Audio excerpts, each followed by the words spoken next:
یا ڈانٹ نہیں رہا، میں پوچھ رہا ہوں، انہوں نے نرمی سے کہا۔ مجھے آپ سے ابھی بات نہیں کرنی، اس نے آنسو پوچھتے ہوئے کہا اور بھاگتے ہوئے روم میں چلی گئی۔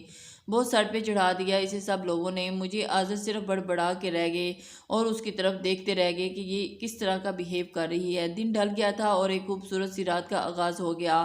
چاند پورے کروکر سے آسمان پر جگمگا رہا تھا اور اس کے ارد گرد جلمل کرتے تارے محویت سے اسے تک رہے تھے۔ تاروں کی محویت اچانک چاند کی بدلیوں میں چھپ جانے سے ٹوٹ جاتی اور وہ جلمل کرنے لگتے۔ ٹھنڈی ہوائیں دلوں کو گدگدی کر رہی تھی اور جھوم جھوم کے اپنی موجودگی کا احساس دلا رہی تھی۔ پورا گھر روشنیوں سے جگمگا رہا تھا، شاید کہکشاں زمین پر اتر آئی تھی۔ لان میں لگے پھولوں کی خوشبو ہوا کے دوش پہ سوار ہو کے سب کی سانسوں میں جیسے رچ بس گئی تھی۔ تقریب میں مہمان آنا شروع ہو گئے تھے۔ تائی امی اور دادو اور منال صاحب مہمانوں کا استقبال کر رہی تھی۔ امین صاحب اور دلاور صاحب مہمانوں کے استقبال کے لیے دروازے پہ موجود تھے۔ آزر تیار ہو کے نیچے آئے تو تقریباً سب مہمان آ چکے تھے۔ بلیک کوٹ پینٹ پہنے، ملبوس، ماتھے پہ سلیقے سے سیٹ کیے ہوئے بال اور ہلکی بڑی ہوئی شیو، وہ بلا شبہ مردانہ وجاہت کا شکار تھے۔ انہوں نے شزرا کی تلاش ادھر ادھر نگاہیں دوڑائی مگر وہ انہیں کہیں نہ دکھائی دی۔ صبح کی ہوئی بھی تلخ کلامی کے بعد انہیں نہیں دیکھی تو انہیں خود پہ افسوس ہوا، کیونکہ وہ اتنا اس پہ غصہ کر گئے تھے اور ابھی وہ بچی ہی تھی، اسے یہ سب قبول کرنے کے لیے شاید وقت چاہیے ہوگا۔ وہ خود کو ملامت کرنے لگا۔ کچھ دیر کے بعد شزرا نیچے آتی دکھائی دی۔ سفید رنگ کے سادہ سے سوٹ میں ملبوس، اس پہ ہلکا سا میک اپ اور اس کے حسن کو چار چاند لگا رہا تھا۔ وہ سج سیڑھیاں اتر رہی تھی اور اس کے قدم آزر کے اپنے دل پر محسوس ہوئے تو وہ شاید پورے حق سے اس پر دل برجمان تھی مگر اپنا حق لینا بھی نہیں چاہتی تھی۔ آزر نے ایک نظر اس پہ نگاہیں ہٹا لیں اور کہیں ان کی نظر ہی نہ لگ جائے۔ شزرا نیچے آ کر منال کے پاس چلی گئی۔ آزر بھی سب مہمانوں میں مصروف ہو گئی۔ شزرا ادھر آؤ بیٹا، تائی امی نے شزرا کو آواز دے کے بلایا اور اسے آزر کے ماموں اور مامی سے ملوانا چاہتی تھی جو ایک عرصہ میں کینیڈا میں گزار کے واپس اپنے وطن آ گئے تھے۔ ان کے دو ہی بچے تھے، بڑا بیٹا برہان اور بیٹی سویرا۔ یہ لوگ بھی آج کی تقریب میں مدعو تھے۔ آزر ان کے پاس ہی کھڑے تھے جب شزرا وہاں آئی اور شزرا نے انہیں نظر انداز کر کے ان کی طرف بڑھی۔ یہ میری چھوٹی بیٹی ہے شزرا، تائی امی نے محبت سے ان کا تعارف کروایا۔ برہان نے ہنسی دلچسپی سے شزرا کا جائزہ لیا جو آزر کی نگاہوں سے چھپا نہ رہ سکا۔ انہوں نے نہایت ناگوارے سے برہان کو دیکھا اور ان کا بس نہیں چل رہا تھا کہ شزرا کو یہاں سے کہیں دور لے جائیں۔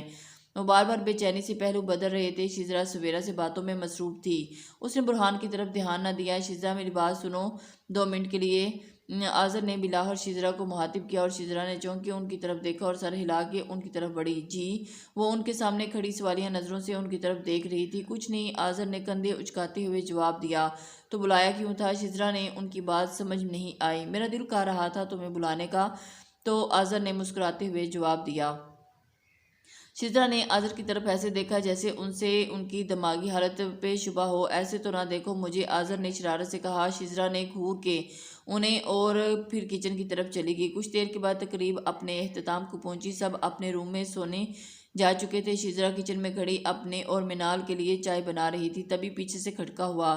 شزرا نے پیچھے مڑ کر دیکھا تو آزر اطمینان سے سینے پہ ہاتھ باندھے کھڑے تھے۔ وہ انہیں نظر انداز کر کے واپس چائے کی طرف متوجہ ہوگی۔ چائے ملے گی؟ آزر نے تھکے تھکے لہجے میں کہا اور ان کے لہجے میں ہمیشہ والی بشاشت نہیں تھی۔ شزرا نے ان کے لہجے کی تھکاوٹ محسوس کی، شاید ان کا دل ابھی بھی ان کے ساتھ دھڑکنے لگا تھا۔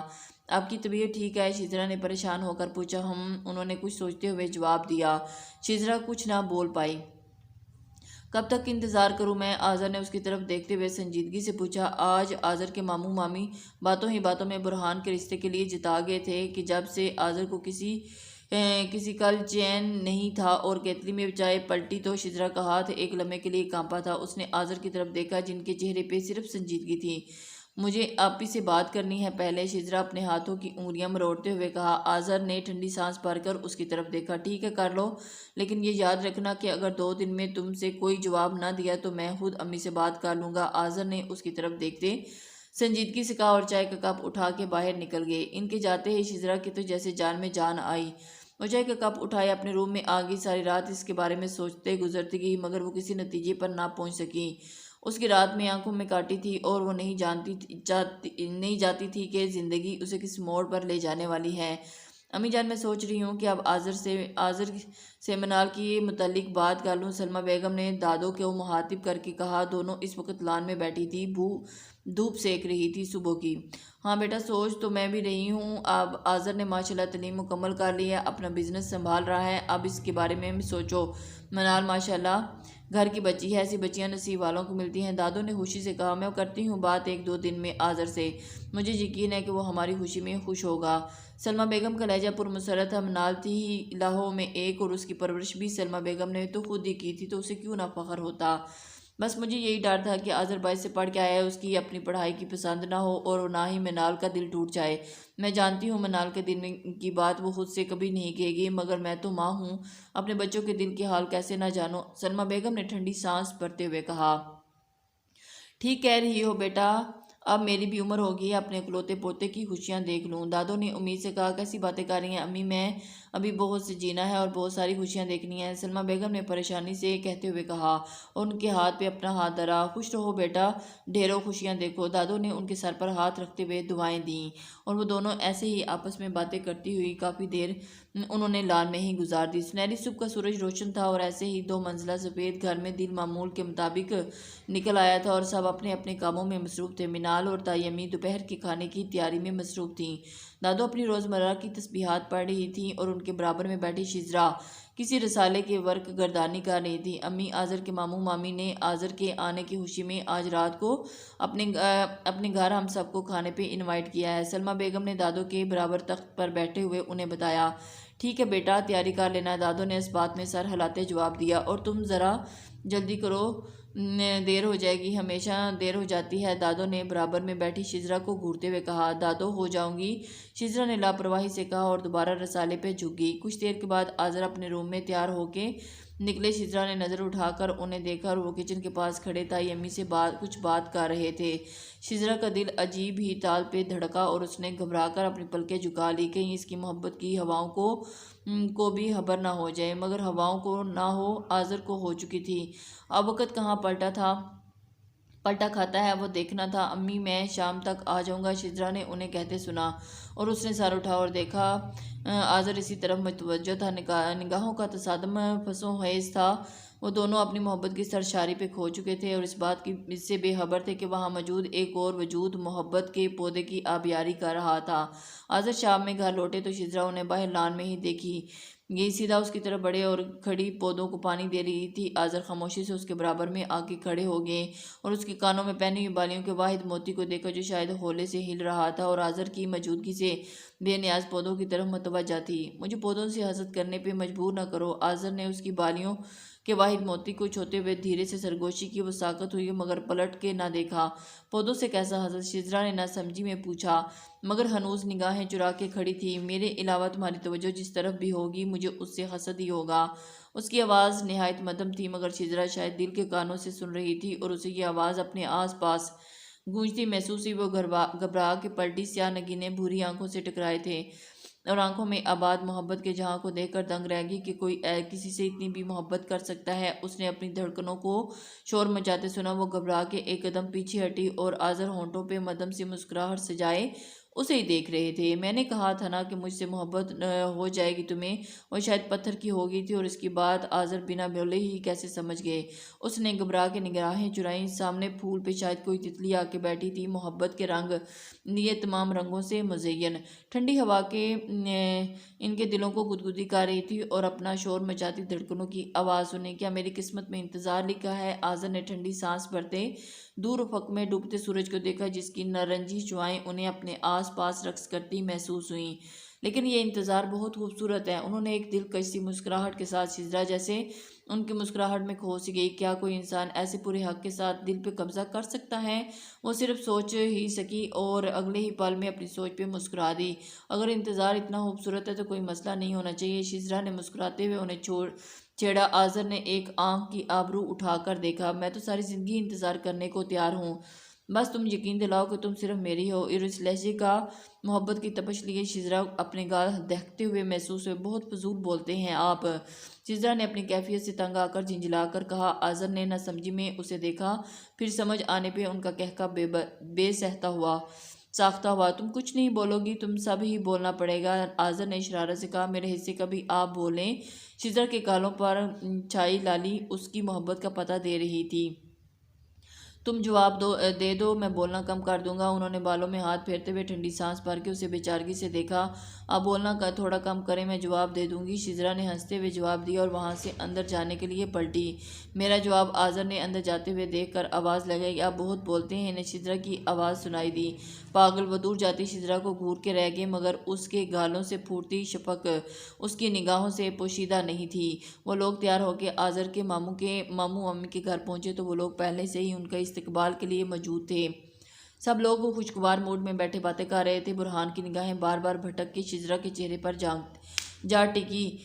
جانے اس میں ایسی کون سی کشش تھی جو اس کے دل بار بار اس کی طرف کھینچا چلا جا رہا تھا۔ شجرا اس سے بے نیاز سویرا اور منال کے ساتھ باتوں میں مصروف تھی، جو اس کی چوڑیوں کی کھنک برہان کے دل کھینچے چلے جا رہی تھی، اور اس کی کیفیت بھی اپنی کیفیت پہ حیرت ہوئی۔ وہ دل پھینک مردوں میں سے ہرگز نہیں تھا، مگر شجرا میں کچھ خاص تھا۔ ایک بار دیکھو تو بار بار دیکھنے کی تمنا دل میں جاگ رہی تھی۔